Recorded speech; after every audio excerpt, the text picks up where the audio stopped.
Welcome back to the deep dive. Now today we're diving deep into the mind of Soren Kierkegaard. Oh, I like this one. He was a Danish philosopher who really wrestled with some of life's biggest questions, a faith existence, what it means to be human. And, you might not know this about him, but he's considered the father of existentialism. Yeah. And that's a philosophy that really puts individual experience front and center, and his ideas, they still resonate so powerfully today.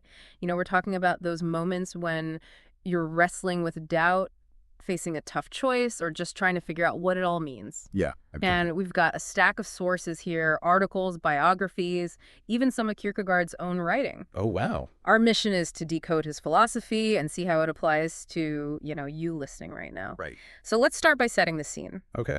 Kierkegaard was writing in the 1800s, a time when a philosopher named Hegel was hugely influential. Yeah. Hegel was a big deal back then. Yeah. What's fascinating is that Kierkegaard really pushed back against that, against the popular philosophical trends of his time, especially against Hegel's ideas. Hegel believed that you could basically create this grand system to understand all of reality, like a giant puzzle where every piece fits neatly together. Oh, so kind of like a one-size-fits-all explanation for everything. Exactly. But Kierkegaard wasn't convinced. He argued that the most profound truths, especially when it comes to faith and the meaning of life, can't be found in some abstract system.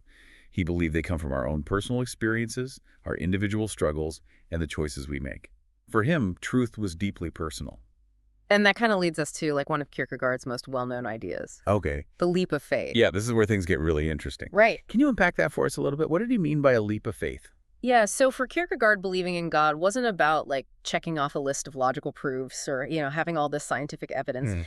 It was about taking a personal leap and sometimes even an irrational one. Really? Beyond what our rational minds can even grasp. So are we talking about blind faith here, just believing in something without any reason or evidence at all? Not necessarily, no. Okay. Kierkegaard wasn't advocating just for blind faith. Right. It's more about recognizing that some truths, particularly these big existential ones, about life and death and existence, might require us to kind of step outside of our comfort zones of logic and embrace uncertainty a little bit. Embracing uncertainty. Yeah. That feels especially relevant today when we're just bombarded with information all the time and kind of crave that certainty. Yeah, absolutely. And Kierkegaard really believed that this willingness to embrace uncertainty was so crucial for authentic belief. Okay. This leap of faith, as he called it, was about passionate individual commitment, not just passive acceptance. Not just accepting it and moving on. Right. Yeah. That actually makes me think about the anxiety that can come with that uncertainty. Yeah. Which kind of brings us to another key concept for Kierkegaard angst. Yeah. Right. We often think of anxiety as this negative thing, something to avoid at all costs. Of course. But Kierkegaard saw it as a fundamental part of the human experience. Yeah. Especially when we're faced with big choices in our lives. Yeah. It's that feeling of almost being paralyzed by the possibilities, Yeah. Unsure which path to take. I think we can all relate to that feeling. Totally. Yeah. That sense of being overwhelmed by choices, the weight of our freedom to decide, that's the kind of angst Kierkegaard was talking about. He even compared it to standing at the edge of a diving board. Oh, wow. Looking down at the water below. That moment of hesitation, the awareness of the possibility of jumping, that's what he was getting at. And instead of running from that feeling, he kind of wanted us to lean into it a little bit. Yeah, in a way, yes. Kierkegaard believed that confronting our anxiety rather than suppressing it could actually lead us to a deeper understanding of ourselves and our place in the world. It's almost as if he's saying, hey, that angst you're feeling, that's a sign that you're alive. You're aware. You have the power to choose your own path.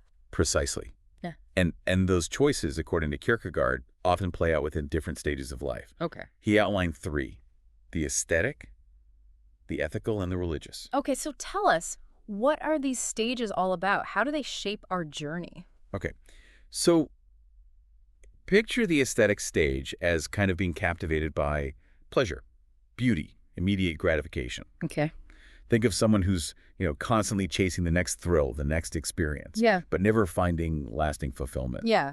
It's almost like our modern-day obsession with instant gratification and constantly seeking that next dopamine hit. Yes, there are definitely parallels there. Right. Now, contrast that with the ethical stage, Okay. which is all about responsibility duty, making decisions based on your principles rather than just, fleeting pleasure. Right. Think of someone deeply committed to their values, their relationship, striving towards these long-term goals. So it sounds like a progression, moving from a more self-centered existence to a life grounded in something a little larger than ourselves. That's a great way to put it. Yeah. And then finally, we have the religious stage. Okay. This was the most important stage for Kierkegaard, the one where that leap of faith really comes into play. I see. This stage is about forging a deep personal relationship with something bigger than oneself, a commitment that goes beyond logic and even ethical systems. Is he saying that everyone needs to reach this religious stage to live a truly meaningful life? What about those who find meaning and purpose in other ways? That's a crucial question, and I think it gets to the heart of Kierkegaard's philosophy. Okay. He did view the religious stage as the highest form of existence, but he recognized that it was ultimately a personal choice, Yeah. a leap that each individual must decide whether or not to take. It makes you wonder how these ideas would land today. Yeah, Imagine like someone walking around with, a well-worn copy of Fear and Trembling in their bag. In our modern world, how would they actually live out these ideas? Especially with so much emphasis on logic and reason these days. yeah, it's an interesting thought experiment. I think a modern-day Kierkegaardian would definitely stand out. Oh, yeah. They wouldn't just blindly follow the crowd or accept these easy answers. Right. They would challenge us to think for ourselves, to really look inward and figure out what we truly believe, and then have the courage to live by those beliefs, even when it's difficult. So less scrolling, more soul searching. Exactly. Yeah. And they'd remind us that it's okay to wrestle with those big existential questions, Yeah. even if there are no easy answers. In fact, those are the questions we should be asking, Right. the ones that make us uncomfortable, that lead to a bit of angst. Yeah. Those are the questions that push us to grow. It seems like they would also encourage us to step away from the constant noise and distraction Yes, to really engage with the world around us more. absolutely. Remember, for Kierkegaard, it all comes back to lived experience. A modern-day Kierkegaardian would urge us to get out of our heads, connect with others authentically, and embrace that unpredictable nature of life rather than trying to control every outcome.